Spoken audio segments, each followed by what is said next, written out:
Bueno, seguimos aquí en esta transmisión especial, seguimos aquí en Ranchada TV. Estamos compartiendo la tarde del viernes 25 de octubre del 2019.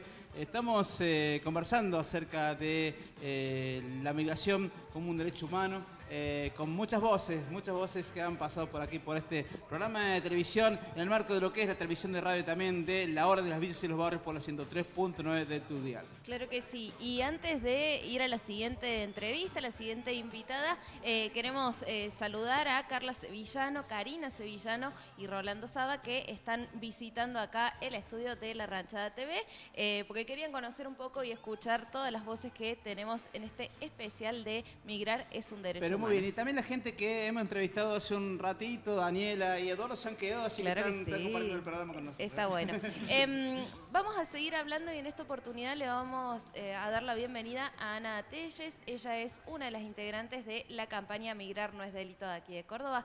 Ana, muchísimas gracias por estar con nosotros y bienvenida. Bueno, muchísimas gracias. De vuelta con Ana, contanos un poco de qué se trata la campaña Migrar no es delito y hace cuánto viene funcionando aquí en Córdoba. Bueno, la campaña Migrar no es delito es una campaña que empezó a gestarse fundamentalmente en Buenos Aires. Y digamos que es producto de todo un proceso, de varias movilizaciones en la calle, de varias instancias que se llamaron en su momento migrantazos. Se empezaron como a organizar personas, organizaciones, digamos que estaban conformadas por población migrante fundamentalmente, a raíz de diversas medidas que fue tomando el gobierno de Mauricio Macri. Finalmente, digamos que ya como la gota que rebosó eso fue el decreto 70, el DNU, y bueno, al cabo de ese año, el 2017, se fue gestando como la campaña, y aquí en Córdoba inició este año, en el mes de marzo, con una movilización que hicimos a la Dirección Nacional de Migraciones. Y a partir de eso, bueno, ha sido como todo un proceso de algunas acciones, de algunas mesa de diálogo, digamos, claro. con el delegado. Y bueno, nada, y como llevando la temática, problematizándola dentro de organizaciones sociales que antes no tenían, digamos, el eje migrante dentro de sus reivindicaciones, y poco a poco se ha ido como instalando. Actualmente aquí en Córdoba la conforman más que todo, por ejemplo estuvo Daniela, sí, algunos ONGs, pero también fundamentalmente movimientos sociales. Bueno, ahí hay bastantes, que está el EO, bueno, está La Ranchada, participa, está la FOP, está FOL, bueno, hay diversas organizaciones que están ahí como sumando. Recordemos, en Córdoba también se hizo un migrantazo, ¿no? Sí. ¿O no? No se llama migrantazo. No. Se llama movilización. Claro. O sea, como que un poco lo que recordamos con el grupo de compañeras que estuvimos ahí es que, digamos, aquí en Córdoba la primera acción que tuvo la campaña fue esa movilización, pero los migrantazos fueron como procesos anteriores que se dieron más que todo en Buenos Aires. Ana, contanos a nosotros, bueno, y también a la audiencia, ¿cuáles son las perspectivas a futuro? Porque teniendo en cuenta que en Argentina este domingo hay elecciones, sin nombrar porque estamos en veda electoral, ¿cuáles son las expectativas que hay desde la campaña Migrar no es delito con respecto al próximo gobierno que asuma a partir del 10 de diciembre? Claro. Bueno, justamente la semana pasada estuvimos en Buenos Aires haciendo una asamblea con los compañeros, las compañeras allá, y si bien no todo está cantado, de todas formas, bueno, hay una perspectiva amplia que seguramente asuma la fórmula de Fernández, y bueno, hay como cierta expectativa en que una de las primeras medidas que se tomen, ya que no creo que es un gesto importante, que no conlleva recursos, que no conlleva un montón de cosas, pero que es una decisión política importante, es la derogación del DNU 70. Eso esperamos que ocurra antes de los 3 primeros meses, o sea, sería como un gesto. Parece que hay algunas señales que puede ocurrir, pero esa sería como una de las principales medidas. Y bueno, y luego hay toda una agenda para seguir discutiendo, digamos. Hay cuestiones de, si bien la ley habilitó muchas cosas, digamos que en la práctica hoy en día hay diversas cuestiones que habría que ajustar, por ejemplo, los mecanismos de regularización, ¿sí? La idea es que el sistema, por ejemplo, denominado RADEX, sea una alternativa opcional, pero que haya otras, digamos, que se ajuste más a las realidades de las personas migrantes. Bueno, ahí hay como toda una agenda para empezar a discutir también como estas partes más técnicas, pero incluso hablábamos de cosas que son importantes en la ley, digamos, que están de algunos apartados, por ejemplo, el tema de expulsiones, el tema del centro de detención, todo eso está dentro de la ley y que son cosas que consideramos que en un futuro ya serán otras disputas, pero que hay que transformarlas, ¿no? Se habilitan las expulsiones, se habilita el centro de detención que está contemplado ahí y que, digamos, en un futuro, sí, seguramente mucho más lejano, pero creo que son reivindicaciones que hay que seguir trabajando. Ana, ¿y han tenido conversaciones de la campaña con los equipos técnicos de la fórmula de Alberto Fernández? No. O sea, hasta el momento que dependerán. ¿Y trabajos a realizar con la campaña en los próximos meses, actividades o proyectos que tengan y a futuro? En mente. En mente. Sí. Bueno, digamos que en la campaña a nivel nacional, tanto en Buenos Aires como acá, digamos que hay un desafío importante de seguir dando a conocer la campaña. Entonces, como todos los espacios en medios, todo lo que sea visibilización, es como un punto importante, así que muchísimas gracias por el espacio.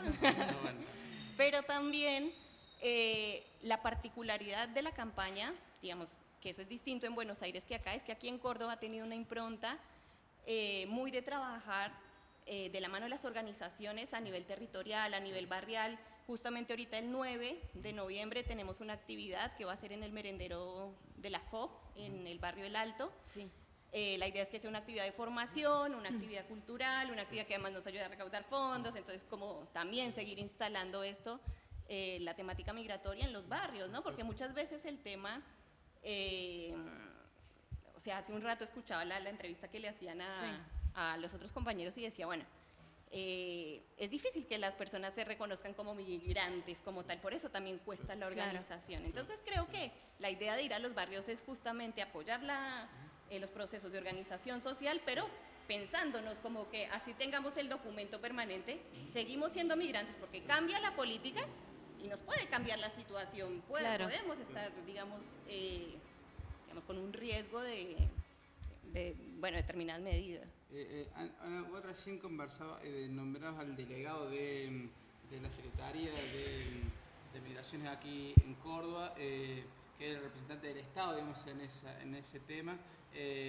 Desde la campaña se plantean abordar el Estado y pedirle que haya mayor presencia por parte del Estado en todos los temas que ustedes están planteando, o le genera contradicción ir a trabajar con el delegado, o sea.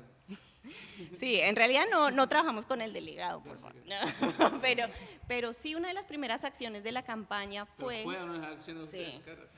pedirle esa mesa de diálogo, uno para mostrar toda la inconformidad que teníamos sobre ciertas medidas, pero a su vez, por ejemplo, como solicitándole que el Estado volviera a tener presencia en algunas acciones que fueron como siendo restringidas, por ejemplo, los programas de abordaje territorial en los barrios. Entonces lo que hacíamos era como, bueno, generar algunas acciones dentro, o sea, que fueran migraciones, no que fueran las organizaciones, sino que fuera el Estado, la Dirección Nacional de Migraciones a los barrios, no sé, en realidad ellos lo tomaron como una especie de asesoría, pero la idea era facilitar los procesos de regularización migratoria. Pero bueno, lamentablemente la mesa duró muy poco, tuvo un quiebre importante después de que le solicitamos información, la cual el delegado directamente se negó a respondernos, a pesar de que hay una ley de transparencia que lo obliga. De hecho, cuando le entregamos la carta solicitando los datos, nos dijo así como de una manera bastante soberbia, lo tienen en menos de 15 días, esto fue hace más de 3 meses, estamos al día de hoy, esperando la respuesta de los datos sobre controles de permanencia, sobre rechazos en frontera, y bueno, nada, claramente el Estado ahí y la Dirección Nacional de Migraciones tiene no sé, una negación a que la sociedad conozca, que como migrantes conozcamos cómo opera realmente el Estado en este campo. ¿Y la Dirección de Inmigración en Córdoba tiene equipo, tiene empleados suficiente como para hacer este trabajo en los barrios? ¿Cómo es? No, en realidad las jornadas que se realizaron desde la campaña fue directamente el delegado, ¿sí? No fue con ningún tipo de apoyo, fue él. Fue con una trabajadora social del Ministerio de Derechos Humanos, creo. Y bueno, estuvo en las jornadas, duraban siempre unas cuantas horas, de 3 a, no sé, a 17, no me acuerdo. Y bueno, nada, iba básicamente él y respondía, pero digamos que no. Bueno, uno de los reclamos tiene que ver con la atención que reciben los migrantes y las migrantes en la Secretaría, primero por el poco personal que tienen y por la cantidad de demanda que hay, de preguntas y de papeles que hay que presentar, y también por el trato que reciben, ¿no? Sí, totalmente. Digamos que cuando empezamos en las reuniones que tenemos de campaña, de planificación, de coordinación, algo que muchas veces salta es esto, ¿no? El maltrato al cual muchas veces están sometidas las personas. De hecho, hoy justamente yo tuve que ir a reclamar un certificado y bueno, es una desatención, es una falta de registro al tiempo del otro, y eso cuando los tratos no son distintos, ¿no?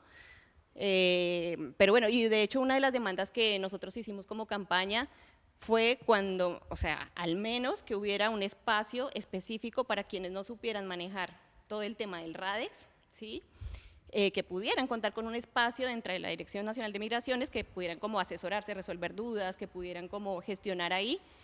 Y bueno, hasta el día de hoy fui y no hay absolutamente nada. Ana, muchísimas gracias Bueno, por habernos acompañado y ayudarnos a reflexionar.